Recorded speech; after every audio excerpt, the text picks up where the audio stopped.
Welcome back. ప్రస్తుతం ఢిల్లీ నుంచి మనకి ప్రసాద్ గారు మరో ఎనలిస్ట్ టెలిఫోన్ లైన్ లో సిద్ధంగా ఉన్నారు. గుడ్ ఆఫ్టర్నూన్ ప్రసాద్ గారు. గుడ్ ఆఫ్టర్నూన్ గారు. ప్రసాద్ గారు, ఇవాళ మార్కెట్ల గురించి అలాగే ఎస్బీఐ కూడా బేస్ రేట్ 7.5 గా ప్రకటించింది. దీనిపై మా బ్యాంకెక్స్ కి సంబంధించి ఎలాంటి చర్యలు ఉంటాయి, అంటే ఎలాంటి ప్రభావం ఉంటుందంటారు? ఐ థింక్ బ్యాంక్స్ కొంచెం ప్రెషర్ లోనే ఉన్నాయి. Still rate hike over hang ఉంది.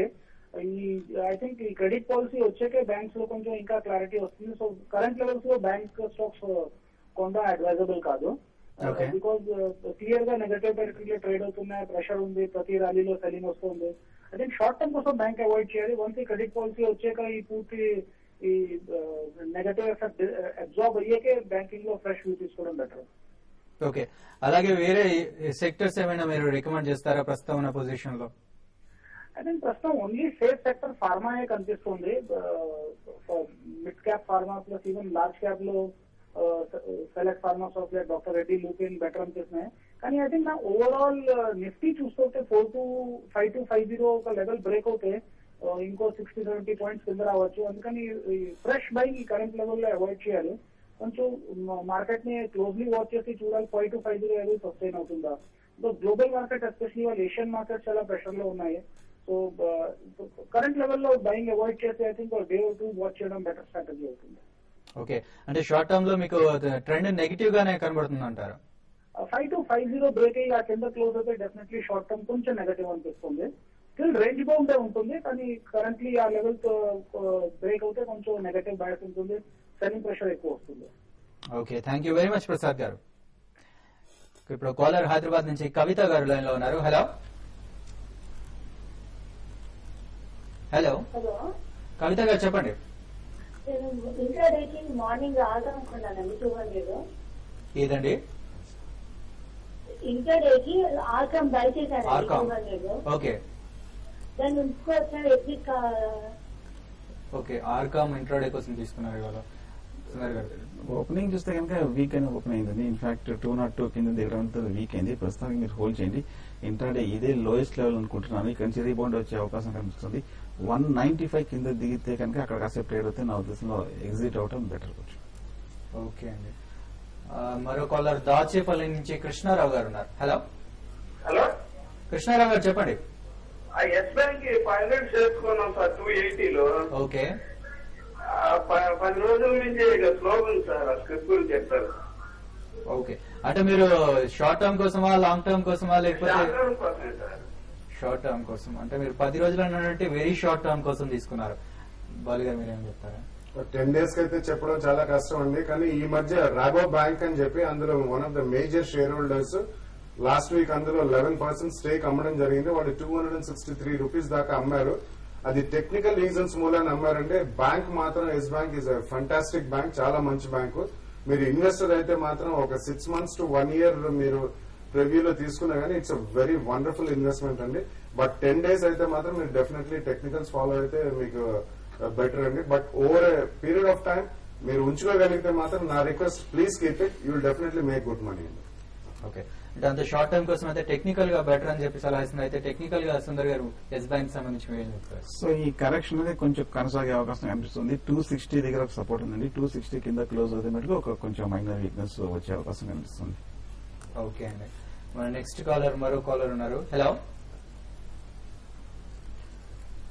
హలో హలో చెప్పండి సార్. నమస్తే, కోవిడ్ నుంచి మాట్లాడుతున్నాను. శ్రీనివాస్ అండి నా పేరు. శ్రీనివాస్ గారు చెప్పండి. వోల్టెక్ ప్లాస్టిక్స్ ఒకటినండి, కర్టూరి గ్లోబల్. సెకండ్ స్టాక్ ఏదన్నారు? కర్టూరి గ్లోబల్ అండి. ఓకే, దాని గురించి చెప్తున్నాను. మీరు ఈ స్టాక్స్ తీసుకున్నారండి? తీసుకున్నానండి, వోల్టెక్ ప్లాస్టిక్స్ తీసుకున్నాను 3000 షేర్స్. ఏ ప్రైస్ లో అండి? అది 60 రేంజ్ తీసుకున్నానండి. 50 నుంచి 60 మధ్యలో తీసుకున్నానండి. ఓకే, కర్టూరి గ్లోబల్ ఏమో 2000 తీసుకున్నానండి. అవేమో 50 రూపీస్ లో తీసుకున్నానండి. Okay, Balu. Yeah, Karturi global actually ఈ మధ్య కాలంలో యాక్టివిటీ చాలా కనిపించిందండి. 12 రూపీస్ నుంచి ఆల్మోస్ట్ 17-18 రూపీస్ దాకా, క్లోజ్ టు 20 రూపీస్ దాకా కూడా వెళ్లే చాలా ప్రయత్నం చేసింది కానీ వెళ్ళలేకపోయింది. But he is the largest exporter of cut roses in the world అండి. ఇండియాలోనే కాకుండా వాళ్ళు ఆఫ్రికాలో కూడా ఆపరేషన్స్ చాలా ఫాస్ట్ గా ఎక్స్పాండ్ చేస్తున్నారు. Not only in floriculture, other than floriculture, agriculture లో వాళ్ళు ఫుడ్ గ్రెయిన్స్ కూడా ప్రొడక్షన్ వెళ్తున్నారు. కాకపోతే ఇందులో ఒక నెగిటివ్ ఫ్యాక్టర్ ఏంటంటే it's huge equity company, ₹1 share అండి, హై లిక్విడిటీ ఉంటుంది ఇందులో. సో ట్రేడర్స్ చాలా స్ట్రాంగ్ గా ఉంటారండి.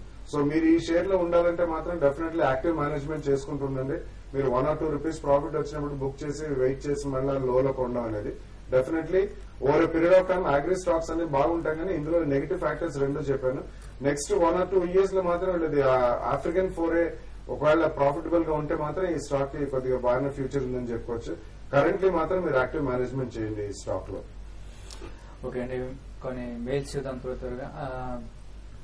ఇవాళ మన ఫస్ట్ మెయిలర్ దుర్గారాణి గారు మెయిల్ చేశారు. ఆర్బిట్ కార్పొరేషన్ 310 లో తీసుకున్నారు, హోల్డ్ ఇట్ ఆర్ ఎగ్జిట్ అని అడుగుతున్నారు. Orbit corporation definitely Bombay based companies లో one of the very good real estate company అండి. అండ్ మేనేజ్మెంట్ కూడా రీజనబుల్లీ క్లీన్ మేనేజ్మెంట్. వీళ్ళంతా చాలా హై ఎండ్ హౌసింగ్ లో ఉన్నారండి, high end housing and commercial దాంట్లో. సో మీరు కొద్దిగా హై ప్రైస్ లో తీసుకున్నా కానీ అంతగా మీరు భయపడాల్సిన అవసరం లేదు. యాక్చువల్లీ రియల్ ఎస్టేట్ రంగం షేర్స్ లో కరెంట్లీ అయితే I would not suggest anybody to invest. మీరు ఆల్రెడీ కొన్నారు కాబట్టి ఇందులో మేజర్ డౌన్ ఫాల్ మాత్రం ఉండదండి కరెంట్ రేట్స్ నుంచి. You can continue to hold. Next 12 to 18 months లో మాత్రం మీకు డీసెంట్ రిటర్న్ వస్తుందని చెప్పచ్చు. ఓకే, మరొక సరిత గారు మెయిల్ చేశారు. సినిమాక్స్ 52 లో బై చేశారట, హోల్డ్ ఆర్ ఎగ్జిట్ అని అడుగుతున్నారు. కరెంట్ రేట్ దగ్గర తీసుకున్నారండి. లాస్ట్ 3 months చూస్తే టెక్నికల్ గా బేరిష్ కొండి 1 month కి ఒక చిన్న మైనర్ అప్ ట్రెండ్ కనిపిస్తుంది. ప్రస్తుతానికి హోల్డ్ చేయండి.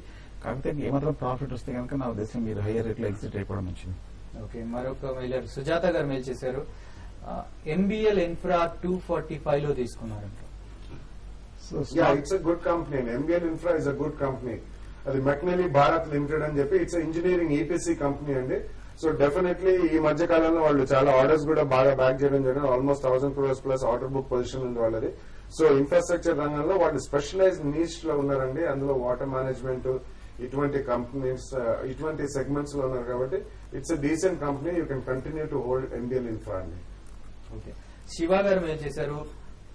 Mid cap stocks 1 or 2 long term 8 to 10 years కోసం అడుగుతున్నారు, ఏమైనా రికమెండ్ చేయమని. అలాగే auto ancillary and construction stocks అయితే ఐ ప్రిఫర్ టు బై అని అడుగుతున్నాను. ఓకే, మిడ్ క్యాప్ స్టాక్స్ మీరు ఆల్మోస్ట్ 8 to 10 years అంటే you have excellent time span అండి. సో మిడ్ క్యాప్ స్టాక్స్ కొన్ని స్టాక్స్ చెప్తాను. ఫార్మా రంగంలో కూడా సారీ ఫార్మా రంగంలో ఇప్పుడు Unichem, JB chemicals, Indoco remedies and Plethico ఇట్లాంటి ఫార్మస్యూటికల్ కంపెనీస్ ఇప్పటికీ మిడ్ క్యాప్ స్టాక్స్ అండి. కానీ fundamentally strong stocks. Yes Bank ఒకటి, అట్లాగే city union bank, south India bank ఇట్లాంటి బ్యాంకింగ్ రంగంలో అండి. ఆటో ఆన్సిలరీస్ లో కూడా మిడ్ క్యాప్ కాకపోయినా టైర్ కంపెనీస్ కొన్ని అపోలో టైర్స్ కానివ్వండి, ఇప్పుడు భారత్ ఫోర్జ్, సుందరం ఫాస్టనర్స్ ఇటువంటివి కూడా చాలా బాగుంటాయండి. Over long period of time ఇటువంటి స్టాక్స్ మీరు డెఫినెట్లీ పోర్ట్ఫోలియో ఉంచుకుంటే మంచి ప్రాఫిట్స్ వస్తాయి. ఓకే, సుందర్ గారు చివరిగా ఇవాళ క్లోజింగ్ లో ట్రేడర్స్ కి ఎలాంటి సలహా ఇస్తారు? సో మార్కెట్ ఇందాక మనం చెప్పినట్టు 5250 దగ్గర కొంచెం ట్రేడ్ అవుతుందన్నమాట. ఆ లెవెల్ కింద క్లోజ్ అయితే మటుకు నా ఉద్దేశం షార్ట్ టర్మ్ కరెక్షన్ ఫర్దర్ గా కంటిన్యూ అయ్యే అవకాశం కనిపిస్తోంది. సో ప్రస్తుతానికి లాంగ్ పొజిషన్స్ అంతా పెట్టుకోవడం మంచిది కాదు. 5250 కింద క్లోజ్ అయితే న్యూట్రల్ లో ఉండి మరి లోయర్ లెవెల్ లో తీసుకోవచ్చు. సో ఆ సిరీస్ కొంచెం కాషియస్ గా ఉంటే మంచిది. Okay, thank you very much Sundar గారు, thank you very much Bali గారు. ప్రస్తుతం అయితే మార్కెట్ లో సెన్సెక్స్ 275 పాయింట్లు, నిఫ్టీ ఆల్మోస్ట్ 90 points లాస్ లో ట్రేడ్ అవుతున్నాయి. ఇవి వాళ్ళ బిజినెస్ లాంచ్ విశేషాలు.